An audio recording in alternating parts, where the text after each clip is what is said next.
Hello guys, I'm from Math Sim. My name is Abhishek Chaudhary and I'm going to teach you mathematics and this book Mathematics NCERT. Before I taught you the CBSE book, and this time I am going to teach you this.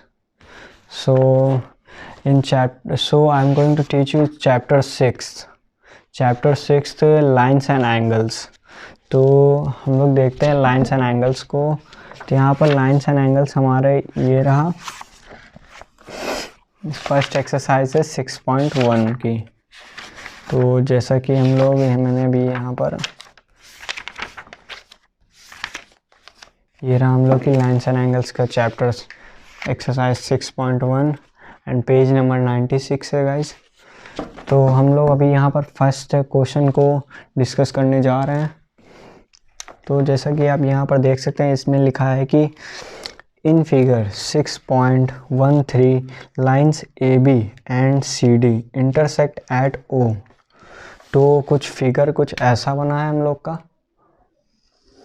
ये एक line बनी है, straight line है तो नहीं, पर वो हमसे बन गई है। ठीक है, ये फिर से बनाते हैं। ये भी अभी भी नहीं है टाइम। ठीक है गाइस, तो यहाँ पर एक और यहाँ से ऐसे लाइन गई है। ये रहा एक और, ये मिडिल से ये एक लाइन गई है। तो अब जैसा कि देख सकते हैं, ऐसा एक फिगर बना है यहाँ पर हम लोग का। मुझे लगता है यार यहाँ पर लाइट पड़ रही है थोड़ा सा, तो आई थिंक इसको ऑफ कर देते हैं। तो ठीक है ना। तो आप जैसा कि देख सकते हैं फिगर ऐसा है। तो यहाँ पर हम लोग के इसमें फिगरिंग यहाँ पर कर लेते हैं AOD CEB। तो ये रहा हम लोग का फर्स्ट क्वेश्चन। यहाँ पर बोल रहे हैं कि in figure 6.13 lines AB and CD intersect at O if angle AOC plus angle BOE is equals to 70 degree and angle BOD is equals to 40 degree. So बोल रहे हैं कि फाइंड करो एंगल BOE को। किसको? BOE को find करो और रिफ्लेक्स करो, रिफ्लेक्स COE। तो यहाँ पर हम लोग का क्वेश्चन कुछ ऐसा है कि यहाँ पर हम लोग को थोड़ा सा मतलब कि इजी है, बहुत ज़्यादा इजी क्वेश्चन है, पर हम लोग देखते हैं इस क्वेश्चन को। तो सबसे पहले आप इसमें देखिए कि इस क्वेश्चन में बन क्या रहा है। कुछ बनना है, देखिए बताइए मुझे भी कुछ बनना है। तो अब देख सकते हैं यहाँ पर एंगल AOC है ना। Angle AOC is equals to angle BOD। कैसे? अब कैसे हो रहा है ये भी बता देते हैं हम आपको। तो आप जैसा कि देख सकते हैं यहाँ पर एंगल AOC इक्वल किसके है? एंगल BOD के। कैसे? तो ये हम लोग को पॉसिबल है, जैसा कि मैंने आपको पिछली वीडियो में पढ़ाया था कि वर्टिकली अपोजिट होता है एक। तो ये जैसा कि देख सकते हैं, जहाँ पर भी आपको एक चीज़ बता दूँ, जहाँ पर भी आपको ऐसा दिख जाए तो ये सेम होंगे, ये सेम होंगे। मीन्स कि ये दोनों अपना अलग अलग ये रहे हमारा वर्टिकली अपोजिट, इसको कहते हैं। ठीक है, तो ये रहा हमारा वर्टिकली अपोजिट। तो जैसा कि आप देख सकते हैं, इसको मैं रफ कर देता हूँ थोड़ा सा। तो यहाँ पर मैं लिख देता हूँ एंगल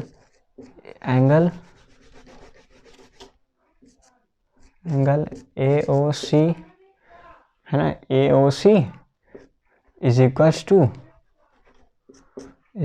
एंगल BOD। तो इसको मैं शॉर्ट में लिख देता हूँ VOA। मीन्स क्या है? Vertically opposite angle. ठीक है, वर्टिकली अपोजिट एंगल। ठीक। फिर इसके बाद हम लोग को क्या दिख रहा है, एंगल ए ओ सी अब 40 डिग्री हो सकता है। अब कैसे होगा वो भी मैं आपको बता देता हूँ, ठीक है। जैसा कि अभी मैंने यहाँ पर बताया कि यहाँ पर अभी गिवन में दिया गया है बी ओ डी हमारा 40 है, ठीक है। बी ओ डी हमारा 40 है, तो इट मीन्स कि जो बी ओ डी होगा, जो बी ओ डी होगा वो ए ओ सी को सी के बराबर होगा। ये देखिए गाइस, तो हमारा एंगल ए ओ सी यहाँ से फाइंड हो जाएगा। क्या हो जाएगा, फाइंड हो जाएगा यहाँ से। हमारा बी ओ डी क्या दिया गया है, 40 डिग्री। सो इट मीन्स ये हमारा 40 डिग्री पहले से गिवन था, तो अब ये भी 40 डिग्री हो गया, ठीक है।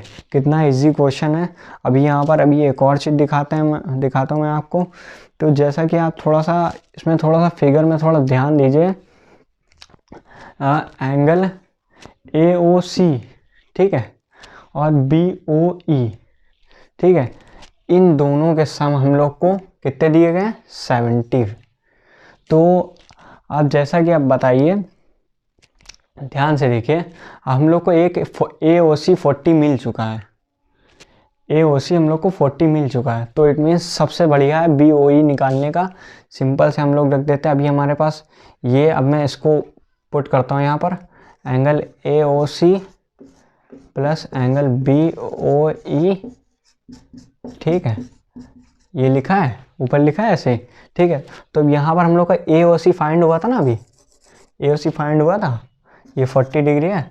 तो हम लोग सिंपल से इसको पुट करो तो बहुत ही ईजी तरीके से, बस। फिर यहाँ पर हम लोग लिख देते हैं बी ओ ई। मैं बड़ा बड़ा इसलिए लिख रहा हूँ ताकि आपको साफ साफ दिखे, एकदम ईजिली समझ में भी आ जाए। तो अब यहाँ पर आप जैसा कि देख सकते हैं, अब यहाँ पर हम लोग को ये रहा 70 डिग्री, ठीक है। तो अब हम लोग इस वैल्यू को इस साइड ले जाएंगे तो क्या हो जाएगा, माइनस में चला जाता है। तो मैं इसको उठा के अभी यहाँ माइनस में कर देता हूँ 40 डिग्री। तो हमारा एंगल बी ओ ई कितना आ गया, हमारा बी ओ ई आ गया, सॉरी 30 डिग्री। कितना आ गया, 30 डिग्री, ठीक है। अब हम लोग को बी ओ ई भी मिल गया, कितना मिल गया, 30 डिग्री। अब हम लोग को फाइंड क्या करना था, फाइंड हम लोग को करना था बी ओ ई फाइंड करना था। हम लोग को फाइंड करना था एंगल बी ओ ई और and C O E, angle C O ई, ये हम लोग को फाइंड करना है, ये हम लोग को फाइंड करना है, ठीक है। तो हम लोग को बी ओ ई तो मिल चुका है, सबसे बढ़िया तरीका, ठीक है। ये हम लोग को बी मिल चुका है। अभी मैंने आपको पिछली वीडियो में बताया होगा मैंने कि ये तीनों बनके एक लीनियर पेयर का वो पेयर बनाते हैं। किसका बनाते हैं, लो सॉरी स्ट्रेट लाइन। ये जैसा कि आप देख सकते हैं, ये देखिए साफ साफ दिख रही है, ए ओ बी एक स्ट्रेट लाइन है। तो मैं अभी इसको थोड़ा सा, इसको आप गाइस हो सके नोट कर लीजिए। अगर आपको समझ में आ गया हो तो फिर तो नोट करने की तो कोई बात ही नहीं है, ठीक है। इसको मैं रफ कर देता हूँ, ये मेरा पहले से प्रूफ हो चुका है, ठीक है। अब हम लोग यहाँ पर देख सकते हैं कि क्या है हम लोग की, इन स्ट्रेट लाइन, ये हमने एस टी शॉर्ट में लिख दिया है, स्ट्रेट लाइन ए ओ बी, क्या, ए ओ बी, ठीक है। तो ए ओ बी लिख दिया। अब हम लोग इन तीनों एंगल का सम कर देंगे, is equals to a 180 degree, क्योंकि ये क्या बनना है हम लोग का, एक इतना हाफ सर्कल बनना है। क्या बनना है, हाफ सर्कल बन के क्या होता है 180 डिग्री का। अगर फुल सर्कल होगा तो हमारा 360 का होगा। तो हाफ सर्कल यहाँ से बनना है, तो यहाँ पर आप हम लोग लिख देंगे angle A O C plus angle C O E plus angle B O E is equals to 180 degree. क्यों, रीज़न भी बताना पड़ता है पेपर में, जब भी लिखना पड़ेगा तो रीज़न ज़रूर लिखना पड़ेगा, रीज़न के बिना कुछ नहीं होगा भाई। तो इतना ध्यान रखना, स्टेप मार्किंग बहुत ज़्यादा होती है, तो ये मेन होता है हम लोग का, रीज़न ज़रूरी होता है लिखना, तो हम लोग को यहाँ पर ब्रैकेट में लिखना ज़रूरी है, ये लिखना ही पड़ेगा हम लोग को, स्ट्रेट लाइन AOB। आप सोच रहे होंगे ऊपर तो लिख चुके हैं रीजन पर, तब भी लिखना ज़रूरी है गाइस, ठीक है। तो लिख दिया। अब हमारे पास AOC हमने अभी फाइंड किया था, क्या फाइंड किया था, AOC हमारा क्या था 40 डिग्री। अब COE फाइंड करना हम लोग को, तो हम लोग अभी COE हमें वैसे भी नहीं मिला तो फाइंड ही करना है, ऑब्वियसली सी बात है। तो मैंने ये COE लिख दिया, ठीक है। अब जैसा कि देख सकते हैं BOE हमारा फाइंड हो चुका था, क्या हुआ था 30 डिग्री, क्या हुआ था हमारा 30 डिग्री, ठीक है। अब मैं इज इक्वल्स में जाता हूँ, इस इक्वल्स में हमारा 180 डिग्री, ठीक है। अब मैं इसको क्या करके प्लस कर देंगे, प्लस करने पे क्या आएगा, angle COE plus 70 is equals to 180 degree आया, ठीक है, ये 180 डिग्री आया। अब यहाँ पर देखिए COE is equals to 180 degree minus 70 degree. मैंने इस प्लस वैल्यू को उस साइड मैंने पुटअप कर दिया, तो यहाँ पर माइनस में हो गई। तो हमारा क्या आ जाएगा आंसर, हमारा आंसर आ जाएगा 110 degree. It is the answer. तो ये हमारा आ चुका है 110 डिग्री। तो ये हमारा हो चुका भैया है, पहला क्वेश्चन हो गया हम लोग का। और एक चीज़ तो मैं भूल ही गया, मैंने एक थोड़ा सा प्रॉपर्ली बट मैंने निकाल दिया 110, बट एक्चुअली अब बोल रहा है कि जो हमारा COE है, निकालना तो था ही ये COE को, तो अब बोल रहा है कि इसमें लास्ट में, सबसे लास्ट में लिखा है रिफ्लेक्स एंगल COE। अब COE को रिफ्लेक्स भी करना है, तो हम लोग रिफ्लेक्स एंगल पूरा क्या होता है 360 डिग्री का होता है। कैसा होता है, एक कंप्लीट एंगल 360 डिग्री का होता है, तो ऐसे ही हमारा रिफ्लेक्स भी 360 डिग्री का हो जाएगा, ठीक है। तो हम लोग अब यहाँ पर आ जाते हैं, तो मैं इसको रफ कर देता हूँ, ठीक है, इसको मैं रफ कर देता हूँ।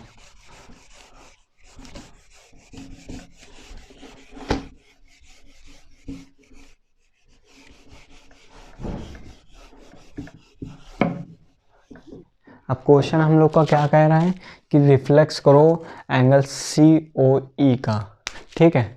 तो हम लोग COE को रिफ्लेक्स कर देते हैं, तो हमारा COE एंगल COE जो है हम लोग का कितना आया था 110 डिग्री।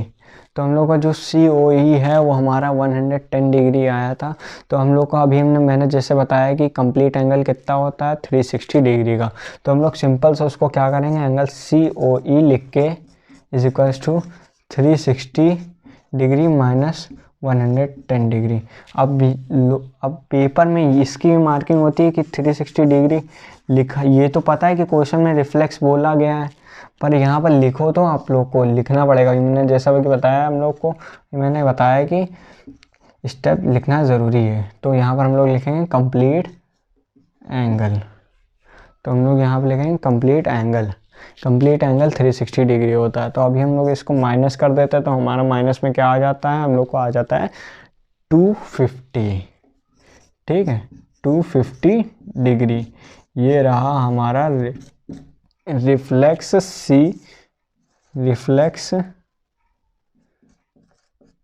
Angle COE। यह रहा हमारा रिफ्लेक्स एंगल COE। इतने इजी तरीके से आ गया, देखिएगा इसे सिर्फ 3 स्टेप्स चाहिए थे, 3 स्टेप्स तीनों में लगे हैं। तो इतने इससे इजी तरीके से आपको क्या चाहिए, और भी इजी चाहिए क्या, और भी इजी हो भी नहीं रहा है, मैंने ट्राई हम खुद ही करते हैं पहले।